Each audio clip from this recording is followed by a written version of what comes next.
দেখো আজকে তোমাদের যে অধ্যায়টা করাবো ক্লাস 10 কোষে দেখি 2 22-এর 1 নম্বর অঙ্ক। দেখো এখানে বলেছে কোনো মূলধন বার্ষিক 6.14% সরল সুদের হারে কত বছরে দ্বিগুণ হবে। দেখো আমি প্রথমে দেখো মূলধনটা আমি x টাকা ধরে নিয়েছি, আর আমি ধরে নিচ্ছি টি বছরে দ্বিগুণ হবে টাকাটা। তা দ্বিগুণ মানে ডবলটা কেন হচ্ছে? আসল টাকাটা ডবল তখনই হবে, মানে ওর সঙ্গে যখন সুদ যোগ হবে তখনই কিন্তু ডবল হচ্ছে। তার মানে টি বছর পর যে দ্বিগুণ হবে মানে ডবল হয়ে যাবে, মানে আসল যদি এক্স টাকা হয় তাহলে দ্বিগুণ মানে 2 গুণ, মানে সুদ আসল হবে 2x টাকা। ঠিক আছে, আবারও বলছি আসল এক্স টাকা আর সুদ আসল কত হবে দ্বিগুণ বলে দিয়েছে, মানে 2 গুণ মানে 2x টাকা। মানে টি বছর পর সুদ আসল হবে 2x টাকা। তাহলে আসল টাকাটা x টাকা আর সুদ আসল হচ্ছে 2x টাকা। তাহলে সুদের পরিমাণটা বার করতে পারবো, সুদ আসল থেকে আসলটা বিয়োগ করে দেবো, সুদ পেয়ে যাব। দেখো এখানে আমি যেটা এটা সুদের পরিমাণটা পেলাম, আর সুদের পরিমাণটা আমি বার করতেও পারবো। দেখো সুদের হার দেওয়া আছে 6.1-4 মানে 25-4, ঠিক আছে, আর সময় টি আর আসল হচ্ছে এক্স। তাহলে আসল ইন্টু সময় ইন্টু সুদের হার, এটাও কিন্তু মোট সুদ বেরোয়। ঠিক আছে, তাহলে আর মোট সুদটা কিন্তু আমাদের আমি বেরও করেছি এক্স টাকা। তাহলে এক্স টাকা সমান সমান আমি ওই যে আসল ইন্টু সময় ইন্টু সুদের হার, এই ফর্মুলা অ্যাপ্লাই করে মোট সুদের ফর্ম্যাটে আমি বসাতে পারলাম। মানে এদিকেও সুদ ওদিকেও সুদ, দুটোই সুদ, সমান সমান চিহ্ন দিলাম। এইটা যদি আমি ক্যালকুলেশন করি তাহলে দেখো আমি টি এর মানটা পেয়ে যাব। টি মানে সময়, এখানে জিজ্ঞাসা করেছিল যে তোমার কত বছরে, মানে সময়টা বার করতে বলছে। এবার দেখো ক্যালকুলেশনটা আমি তোমাদের দেখাচ্ছি। প্রথমে 6.14% যেটা আছে আমি ভাঙিয়ে নিলাম। তোমরা এখানে ওভারজাম্প করতে পারো যদি তোমরা কনফিডেন্স থাকো ক্যালকুলেশনগুলো, আর না হলে বলবো ওভারজাম্প না করাটাই ভালো। ওভারজাম্প করলে ভুল হওয়ার সম্ভাবনা কিন্তু একটু বেশি থাকে। যাই হোক, দেখো 6.14কে ভাঙালাম 25-4। এবার পার্সেন্টেজ আছে, পার্সেন্টেজ থাকা মানেই হচ্ছে বাই 100 হবে। পার্সেন্টেজ থাকার জন্যই কিন্তু বাই 100 হচ্ছে। ঠিক আছে, আচ্ছা বাই 100 হয়েছে। এবার দেখো 25-4 বাই 100। ঠিক আছে, ওপরে একটা ভগ্নাংশ 25-4 আর নিচে কিন্তু ভগ্নাংশ নেই, 100 একটাই সংখ্যা। আমি এটাকে ভগ্নাংশ আকারেও করে নিতে পারি, মানে 100 তার নিচে 1। এবার যদি মানে ভাগ, মানে 25-4 ভাগ 100/1, ভাগটা যদি আমি গুণ করি এর নিচের যে ভগ্নাংশটা আছে ওটা উল্টে যাবে, মানে 100-1 ছিল 1-100 হয়ে যাবে। ঠিক আছে, এবার কাটাকুটি করলাম 25-4-100, তাহলে আমার কি দাঁড়াচ্ছে ব্যাপারটা, এক্স গুণ টি গুণ 1-16, 4 গুণ 4 নিচে আছে। আচ্ছা, এবার দেখো আমরা কি পেলাম, ওপরে এক্স টি বাই 16। ঠিক আছে, আমাদের বের করতে হবে কোনটা, টি এর মানটা। তাহলে টিটা আমি বাঁ দিকে নিয়ে চলে আসবো আর ডান দিকে আমি এক্সটা নিয়ে চলে যাব। আচ্ছা, তাহলে দেখো এক্স টি বাই 16 সমান সমান এক্স টি, আমি শুধু টিটাকে রেখেছি, তাহলে এক্স বাই 16 পড়ে আছে, ওটা ওদিকে চলে যাবে। ওদিকে চলে গেলে কিন্তু উল্টে যাবে, 16 এক্স হয়ে যাবে। ঠিক আছে, মানে এদিকে থাকা ভাগ ওদিকে গেলে গুণ হয়ে যাবে, গুণ হলে উল্টে যাবে, 16 এক্স হয়ে যাবে। এক্স আর এক্স কেটে গেল, তাহলে টি সমান সমান 16। তাহলে আমাদের উত্তরটা পেয়ে গেলাম 16 বছর। মানে ওই যে কোনো মূলধন বার্ষিক 6.14 সরল সুদের হারে 16 বছরে দ্বিগুণ হবে। ঠিক আছে, এটা 22-এর 1 নম্বর অঙ্কটা কমপ্লিট হলো। এবার দেখো 2 নম্বর অঙ্ক, বার্ষিক সরল সুদের হার 4% থেকে 3.34% হওয়ায় অমলবাবুর বার্ষিক আয় 60 টাকা কম হয়, অমলবাবুর মূলধন নির্ণয় করি। দেখো এখানে প্রশ্নটা দেখো, সুদের হারের উপর বেস করেই আমরা ইন্টারেস্ট পাই, মানে ব্যাংক যত বেশি সুদ দেবে তত আমাদের আয় বেশি হবে। তো এখানে বলেছে সুদের হার কমে গেছে, মানে আগে 4% ছিল, ফলে বেশি টাকা ইনকাম করতাম, বেশি টাকা সুদ পেতাম। আর সুদের হার কমে গেছে, তাহলে আমাদের টাকার পরিমাণও কমে গেছে, মানে ইন্টারেস্টের পরিমাণও কমে গেছে। ওইটাই বলেছে 60 টাকা আয় কম হয়েছে। ঠিক আছে, তাহলে আমরা যদি 4% সুদের হার এই ফরম্যাটে সুদ বার করি আর 3.34% এই হারে সুদ বার করি, তাহলে আমাদের উত্তরটা অনেক বের করা সহজ হয়ে যাবে। মূলধনের পরিমাণটা বার করতে বলেছে, আমি মূলধনের পরিমাণটা x টাকা ধরে নিচ্ছি। ঠিক আছে, আর সুদের হার 4%। আচ্ছা, আর এখানে বার্ষিক বলেছে মানে 1 বছর। ঠিক আছে, তাহলে আমরা প্রথমে ধরছি 4% সুদের হার এক্স টাকার 1 বছরের সুদ কত হবে। তাহলে আসল ইন্টু সময় ইন্টু সুদের হার। আমি এখানে সুদের হারটা মাঝখানে নিয়েছি, তোমরা পরেও নিতে পারো, ওটা কোনো সমস্যা নেই। X into 1 into 4%। একটু আগেই বললাম 4% মানে বাই 100 হয়ে যাবে, 4/100 হয়ে যাবে, কাটাকুটি করে এক্স বাই 25 টাকা। এটা কি বেরোলো বলো তো? সুদ বেরোলো। মানে যদি 4% ইন্টারেস্ট রেট হয়, মানে সুদের হার যদি 4% হয়, তাহলে তোমার সুদ বেরোচ্ছে এক্স বাই 25 টাকা। ঠিক আছে, আচ্ছা, আর একটা সুদের হার কি বলেছে? 3/3-4%। এইটা যদি হয় 3/3 মানে আমি প্রথমে দেখো 3 আর 4 গুণ করে 3 আর 4 গুণ করলাম 12, 12 আর 3 যোগ করলাম 15, 15 4 মানে মিশ্র ভগ্নাংশকে ভাঙালাম। 15-4% হারে এক্স টাকার 1 বছরের, তাহলে সুদের হারটাই বদলাচ্ছে, আর কিছু বদলায়নি।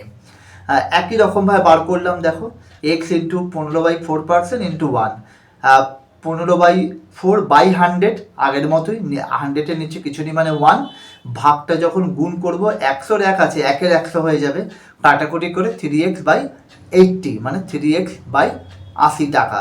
এটা হচ্ছে তোমার যদি 3/4% সুদের হার হয়, তাহলে সুদ পাবো আমি হচ্ছে 3x/80।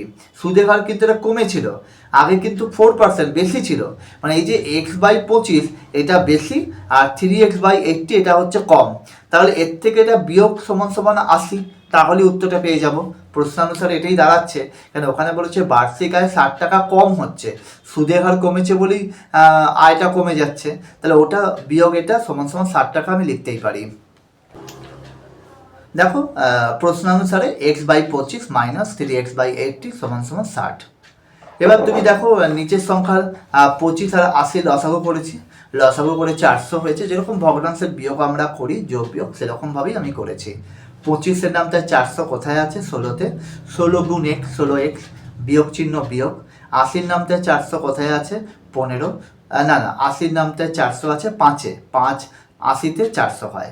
5 গুণ 3x মানে 15x সমান সমান 60, তাহলে 16x মাইনাস 15x x, আর নিচে 400 400ই থাকলো সমান সমান 60।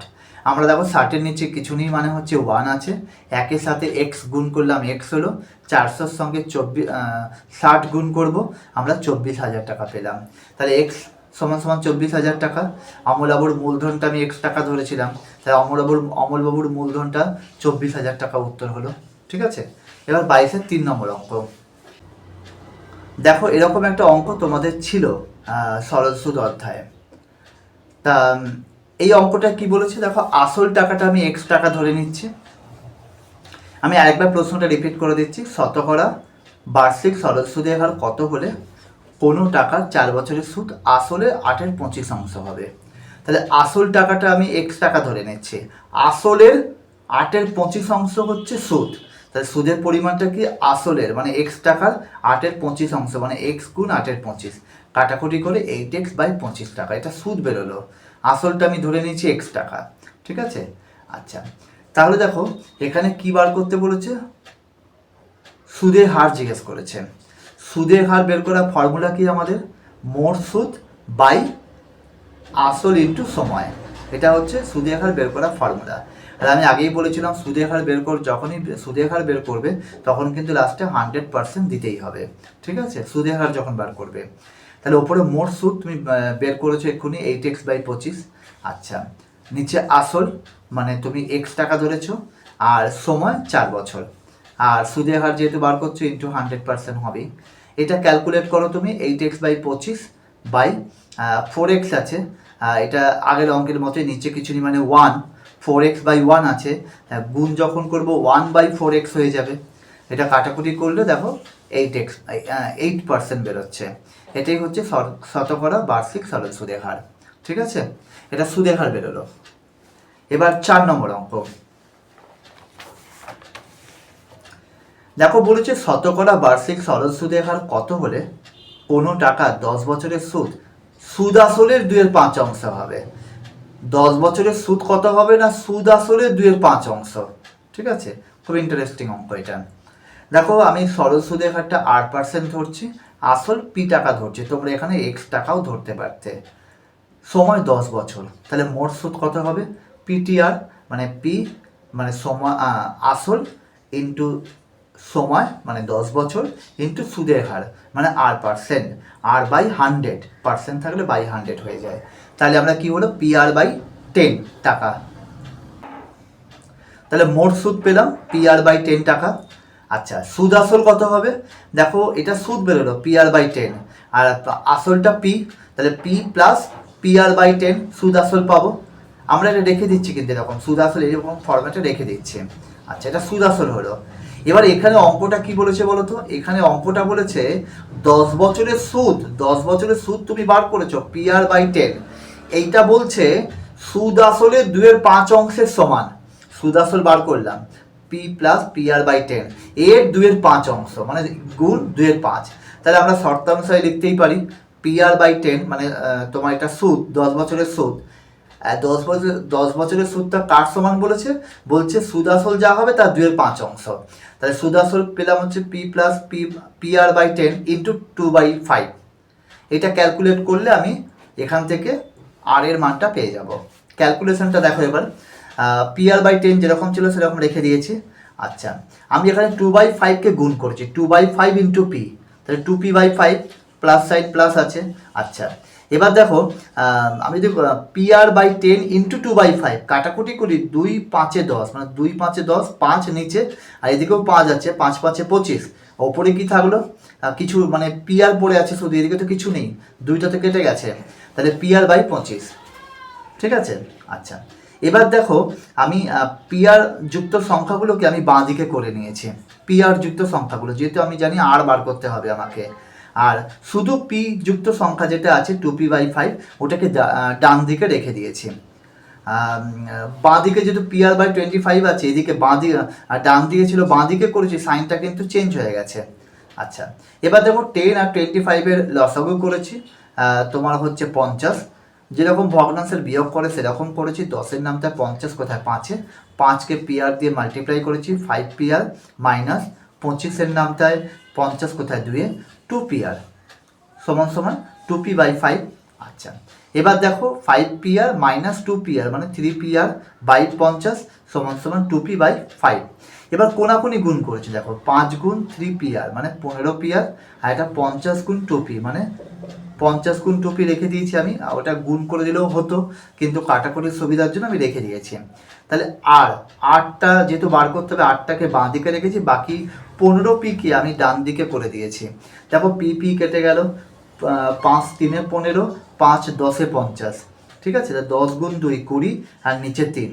এটা তোমরা ওপরে 20 নিচে 3 ভগ্নাংশ হয়ে যাচ্ছে, ওপরের সংখ্যা বড় যেহেতু ভাগ করবে, ভাগ করে দেখো 6.2-3%, এটা হচ্ছে সুদের হার। ঠিক আছে।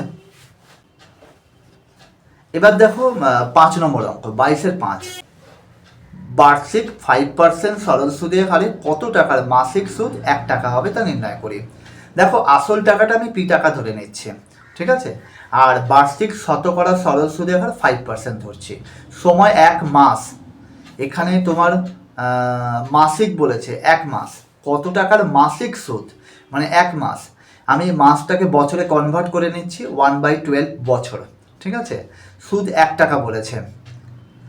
তাহলে আমরা মোট সুদ বের করার ফর্মুলা কি? আসল মানে পি ইন্টু সময় মানে 1/12 সময় লিখেছি আমি, সময়টা বার করেছি, ইন্টু সুদের হার মানে 5%। পরের স্টেপে আমরা 5% আছে বাই 100 করে দিয়েছি। ঠিক আছে, তা এবার দেখো এখানে মোট সুদ বার করলাম তো, কিন্তু এই মোট সুদটাই বলে দিয়েছে, দেখো 1 টাকা বলে দিয়েছে। তাহলে আমি 1 টাকা সমান সমান ওই যেটা আমি মোট সুদ বার করলাম ওটা লিখতে পারি, 1 টাকা সমান সমান ওইটা। তাহলে আমরা দেখো ওপরে পি ইন্টু 1, তাহলে পি ওপরে থাকছে, আর যেহেতু ওখানে 5 20 100 কেটে দিয়েছি, তাহলে নিচে 20 গুণ 12 নিচে লিখলাম। আচ্ছা, এবার দেখো এদিকে বাঁ দিকে 1 আছে, 1-এর নিচে কিছু নেই মানে একই আছে, আমাকে পি এর মানটা বার করতে হবে, পি ইন্টু 1, তাহলে পি হলো 1-এর সাথে এই 12 গুণ 20 গুণ করলে 12 গুণ 20 হবে, তাহলে 12 গুণ 20 মানে 240, মানে পি এর মানটা 240 টাকা হলো। পি মানে আসল টাকার পরিমাণটা বার করতে বলেছিল, তাহলে আসল টাকার পরিমাণটা বেরিয়ে গেল। ঠিক আছে।